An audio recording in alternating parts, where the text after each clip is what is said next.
Things weren't always this way. At the dawn of the world, before the stars shattered the inky blackness of the void, before the sea swelled and sank with the pull of the moon, before the gods of war walked the world, there was peace. Grandmother Creator made it so.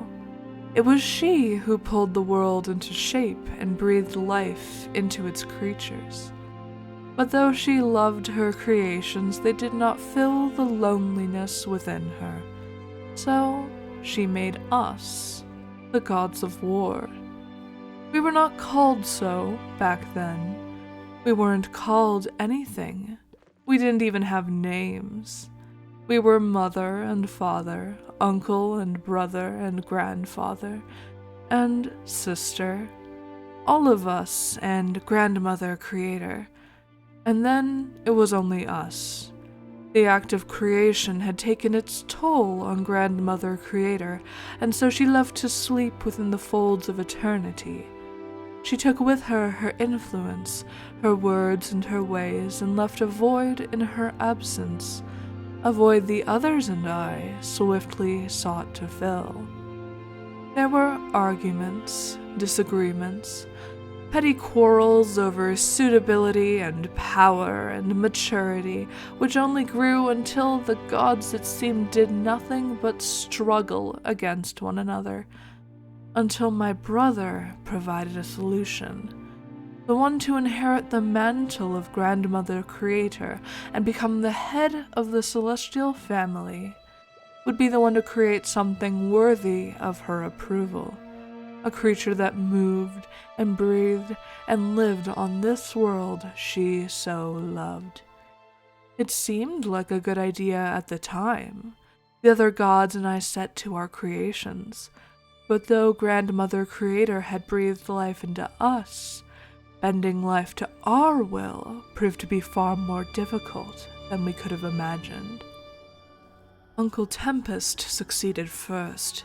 He was the first to try manipulating life that already existed, to transform it into the height of its potential, instead of creating life from scratch. His beloved pufferfish grew into their new forms and gathered as an army below the waves to guard his many underwater temples. Grandfather Destroyer was next. His squid transformed to swim through the air instead of the sea, and instead of propelling ink, spheres of flame shot from its maw. He always did have a propensity towards the explosive. Father Decay attempted to copy his own form, but the life he breathed into his creation barely clung to the skin. Mother Remains took his design and improved upon it, stripping it to its essentials and slinging her own will to the framework that lingered. Brother Knowledge was the first of us to create a life that was completely unique, not derived from that which already existed. And so, as each of the gods created their own forms of life, they each received their names. All of them, except for me. To the others I was sister, granddaughter, niece, without a name to call my own. Because though I had succeeded in transforming life, it was not the kind of new life the gods would take pride in. Grandmother Creator still slumbered, and her opinions slept with her. We had to decide what would make a creation worthy of her approval. The uniqueness of a creature, certainly, how it set itself apart from the rest of creation, but that could not only be it.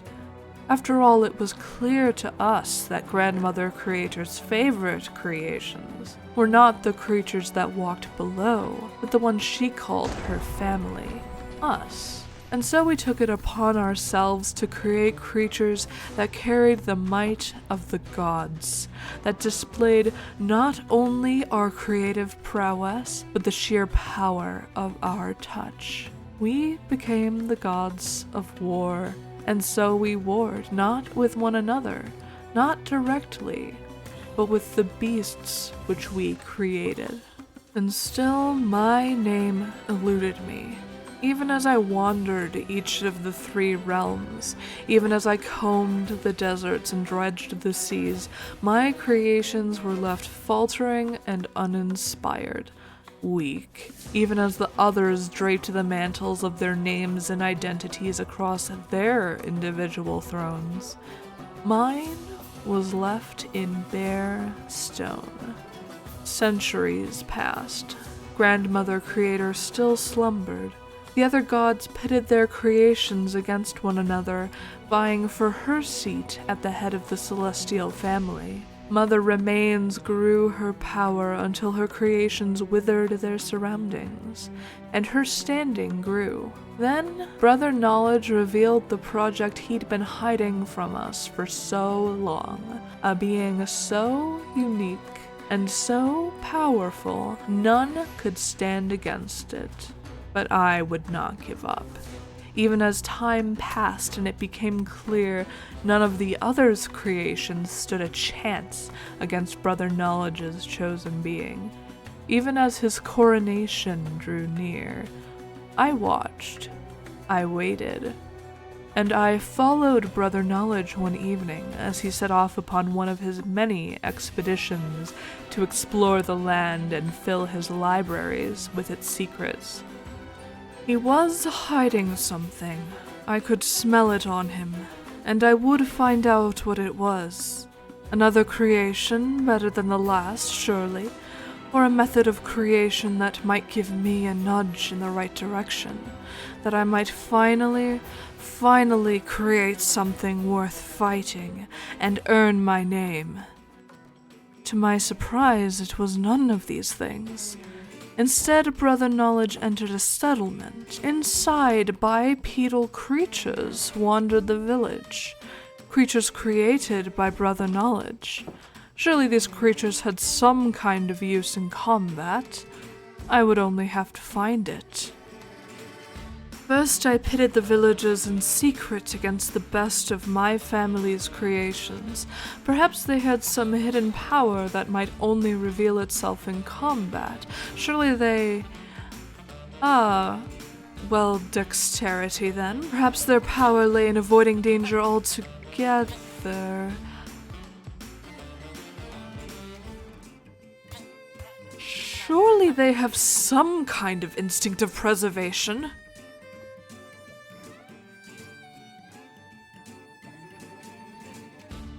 It wasn't until I watched the villagers more closely that I finally understood. These beings were neither strong nor savage, but they carried some fragments of my brother's knowledge. They were intelligent. This was something new. In all the gods' efforts, none of us had ever managed to duplicate intelligence. As they were now, these villagers could never stand a trial by combat. But if they grew, if they reached their full potential... Looking at the villagers, into their eyes, into the minds that stood before me, something changed. The mechanical impulses of their thoughts ticked and whirred in a complex heartbeat.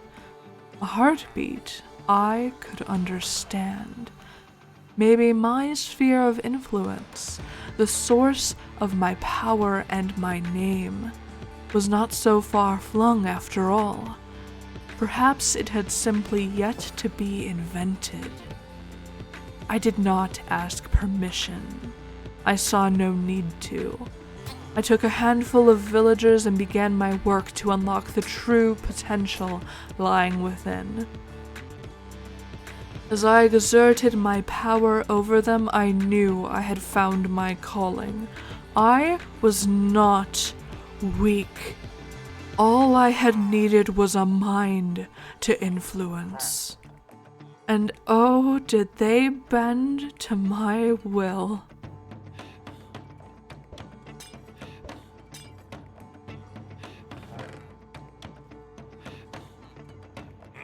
I fed them my strength, My magic, the centuries upon centuries of dismissive looks, of being talked over, of being belittled and ignored, and they changed with my rage blaring in their eyes. But I wasn't done. I needed more. And now that I knew what I needed, it would be simple, so very simple to manipulate, to combine, to make new minds, seeds of my wrath planted and grown to stand against even the one who created such fertile soil, the one who had started their line of blood. And blood they would spill.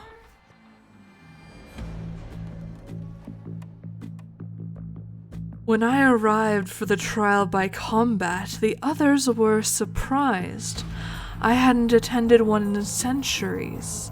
As Brother Knowledge had been all but crowned, this was to be the final trial, a showcase of power rather than a challenge. They didn't see me coming.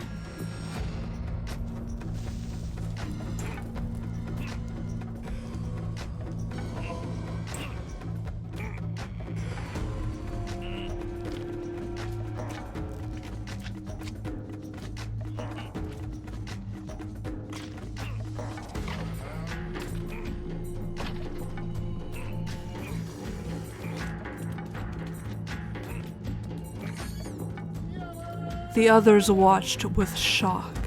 They'd never expected this from me, the one who always watched from the sidelines, the one who never posed a threat to their little ascension right. It was vindicating, even that much. I knew I would not be underestimated again. Then it was time for my creations to face those of Brother Knowledge. I relished the chance to finally face him in battle, to prove myself to him. But when I turned to him, he refused. He claimed he'd created the villagers solely as peaceful creatures, and that what I had done to them was an abomination. He spoke as if already holding the authority of Grandmother Creator. He declared my creations and our very act of trial by combat a warping of Grandmother Creator's vision of this world. We, the gods of war, should not be pouring our power into creations for use in fighting. Instead, we should be the shepherds and guardians of this land, guiding it to fruition. It was the ultimate disgrace. It was as if he'd spat in my face. After so long, he declared our very way of life archaic, beneath us, as if all I'd accomplished was for nothing. No. I saw then what he'd become. Weak, soft. He was terrified that I would defeat him in our final combat and claim the ascension for myself. It was as clear as day.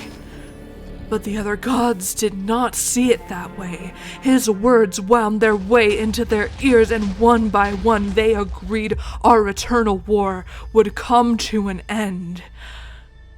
But I could not allow myself to be pushed to the side so easily.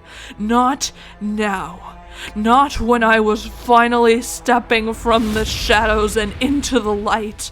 Not when I had finally found my name. We were the gods of war, and a war I would give them.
In the end, it wasn't enough. I'll admit I was a fool to think I could take all of them at once. My creations still walk the earth. Many escaped the destruction and linger in the far reaches and corners of creation. My rage still burns bright within them, just as it festers within me. This prison built for a god contains me, for now, but rage cannot be contained forever. I will find a way to escape, and when I do, the war will come again.